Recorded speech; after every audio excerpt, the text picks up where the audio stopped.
my fellow page turners, welcome back to the channel. I'm Matthew, the man with a hat who reads. And we're looking back at the month that was. This is my July wrap-up.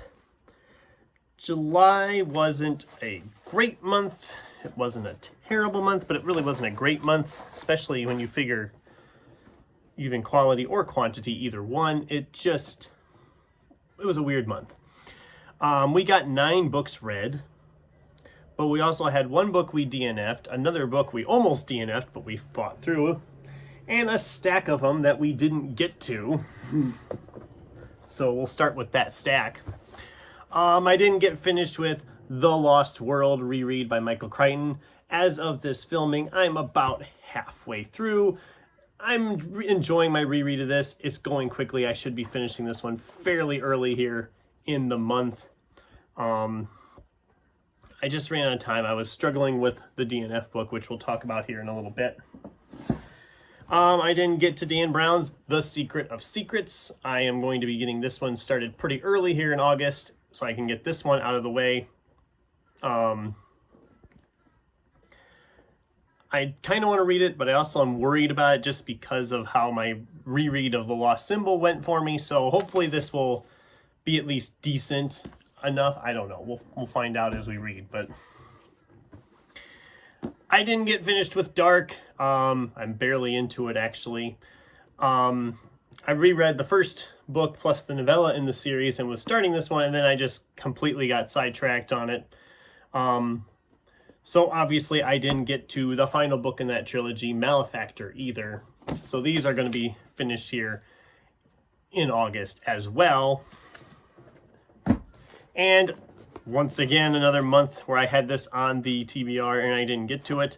Simon R. Green's The Unnatural Inquirer.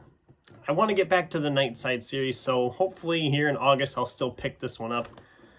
So yeah, we're going in. We had, what, 9, 10 books in our August TBR video, and we've got 5 more. We're adding to the stack already before we even start the month.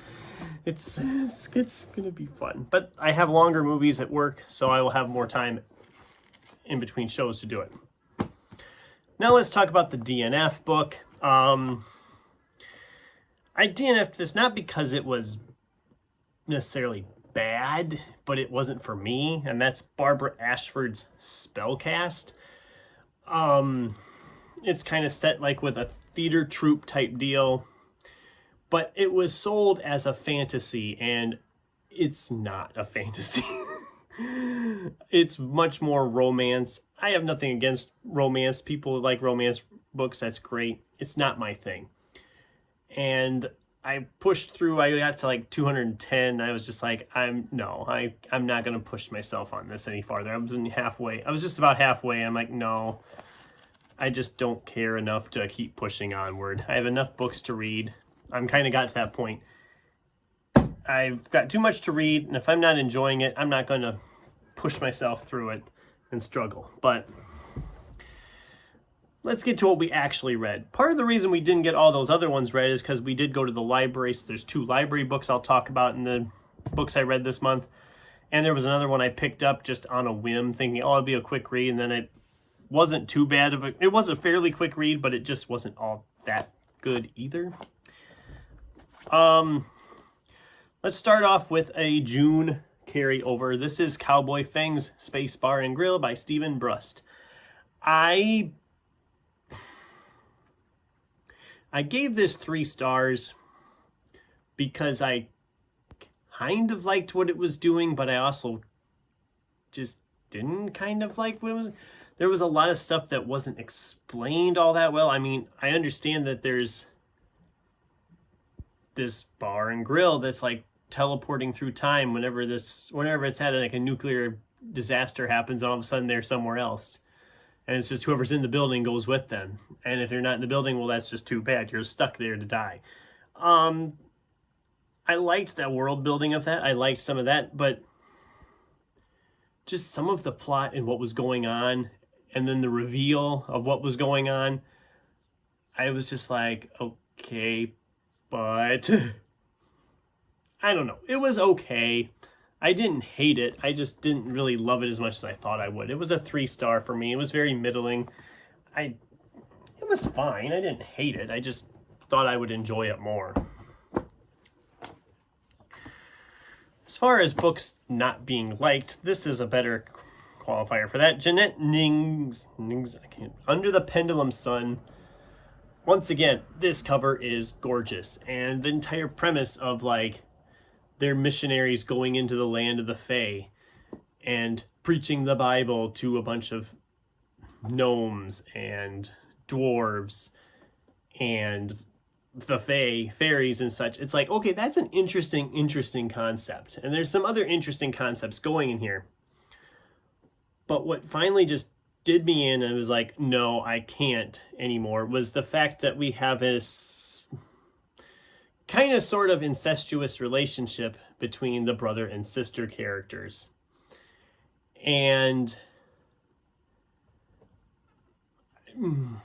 no, just no. I draw the line at that. I'm sorry. I know there's kind of that a little bit in Game of Thrones, but it's not like, it's kind of like the after effects of some of that. We don't, at least so far, we haven't focused too much on that relationship, whereas this book did, and I was like, I'm not for this. And they also then later tried to explain it away, and I was just like, it's too late. You've done the damage here. I would have DNF'd this, but I was at that point like over 3/4 of the way through, and I thought, okay, I'm this close. I'll finish it off. And like I said, there was stuff I liked. I liked aspects of this, but there was other things I was just like, no. And it is also a little drawn out. It did not have to be this long, but it was a 2-star. I was not a huge fan of it. I wished I would have enjoyed it more, but Max Porter's Lani, I don't know. I picked this one up because it wasn't too thick. I thought this will be a nice little quick read, and it was a fairly quick read. But here again, even at its shorter length, I thought it was too long. I thought this would have worked almost better as a short story. I was intrigued like with the first bit, but then the second half, I was just like, no, this is not working for me. I've heard really good things. Some people have really liked this, and I see why. It's very creative. There's some creative ideas here, but as a whole, I just was not vibing with it. It was a 3-star. I wished I'd enjoyed it more. There's like a mythical tree figure and the relationship of him with this kid, and there's an art teacher. It's just very strange. Like I said, it was a rough month. It was really a rough month, but we had a library book, Theo of Golden by Alan Levi, or Alan Levi, I bet is how it's pronounced. Picture over here. This book was just a nice, comforting, warm hug of a book. A lot of people have been talking about this book, and I see why. It's very warming. It's very welcoming. It just feels very kind-hearted. And in the way the world is right now, and we need a nice little kind story. And I really liked this story about this guy showing up in this town, sees these sketches and paintings of these local people that this local artist had painted there hanging on this coffee shop wall. And he starts buying them to give them to the people who are in the pictures. And then as in the process is getting to know these people and building these friendships. And like I said, it's just such a nice, warm story. And I only gave it 4 stars. And some people are probably like, well, you just said how warm and welcome. Well, yes. But it also gets the ending. I think, I don't know what, I know this is the first novel from this author. And I really enjoyed it, and I liked how it did end up, but something happens towards the end that just feels out of nowhere, and I was just like, what? We did this? What? But maybe that's just me. It's a nice, warm story. I do really like it. It was a 4-star for me, though, because that ending just... Something that happens right before the ending just really goes, it seemed out of nowhere. If you've read it, you know what I'm talking about, but the next 2 we're going to go through fast. These were rereads. We finished our reread of Mort. I still really enjoyed it. It was a 4-star read. And we finished our reread of Cul-de-sac, the little novella that's kind of set during the events of Mort. This was also a lot of fun, yet 4 stars. I'm not talking too much about it. I'm going to do a review of the whole series when I finish. I will say that this one I didn't enjoy as much this time around as I did the first time, whereas the first one I was like, yes, I remember, I loved this, and I still do. And they are fun stories. Like I said, kind of a apocalypse of giant ants destroying the world, and then the animals all become smart and start walking upright and killing people and all that. It's very interesting. It's a lot of fun. And I'm excited to see where books 2 and 3 go. I'm already seeing a little bit with book 2 where we're going, and I'm very, very intrigued by that. I'm enjoying it so far. We dived back into Greg Hurwitz's Orphan X series. This is Lone Wolf. This is like the 9th book in the series. Let me check a minute. The 9th book in the series. I've have a lot of fun with this series. These are action, espionage, thriller type stories, and I love this series because I love these characters. And also just how it's written, because you'll have moments where there's like this, he's in this crazy situation where guys are trying to kill him and gunplay and explosions, and the next minute he's dealing with the homeowners association in the apartment building he has an apartment in. And it's so random at times, but it's so fun. And like I said, you care about the characters, so you enjoy reading about them.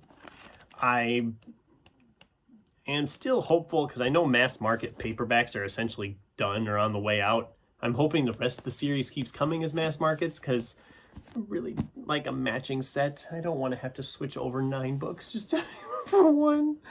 So it was a 4-star. The action's still fun. I'm having a lot of fun with that series. Another library book. This was a random pickup one. This was Colleen Oakley's Jane and Dan at the End of the World. A picture over here. I don't really know what to kind of label this as, because it kind of crosses different genres. There's some romance, but not a lot. There's some thrillers, but not a lot. There's some mystery, but not a lot. There's some humor. I mean, it kind of blends a bunch of things together. Essentially, Jane and Dan are going out for their 19th wedding anniversary, not the 20th, even though Dan claims it's their 20th. They go to this fancy restaurant, and a group of terrorists burst in and are holding everybody hostage there. And it's very similar to the plot of Jane's book, right down to plot points, dialogue, whatever. So she's very confused as to what's going on. And that makes us more interested in what's going on, because it's such a bizarre idea. As it progresses, it did lose me a little bit along the way. There's some choices made towards the end again where we've kind of focused our whole story on Jane or Dan, depending on which chapter we're in, what point of view we're in. And then all of a sudden we go into a completely different character at the very end. And I was like, okay, I get it, but why? I don't know. And it also felt a little preachy on be better for the environment and all this. Be more environmentally conscious. It felt a little bit preachy at the end.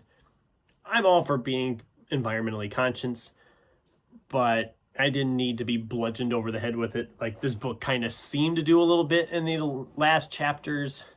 As a whole, I had fun. I'm glad I read it. It was a 3-star for me. I won't probably read it again, but I had a fun time with it. It was a fun one if you're into kind of like bizarre mystery type thrillers with some humor and even a little romance. I think you guys would like it. It's kind of fun.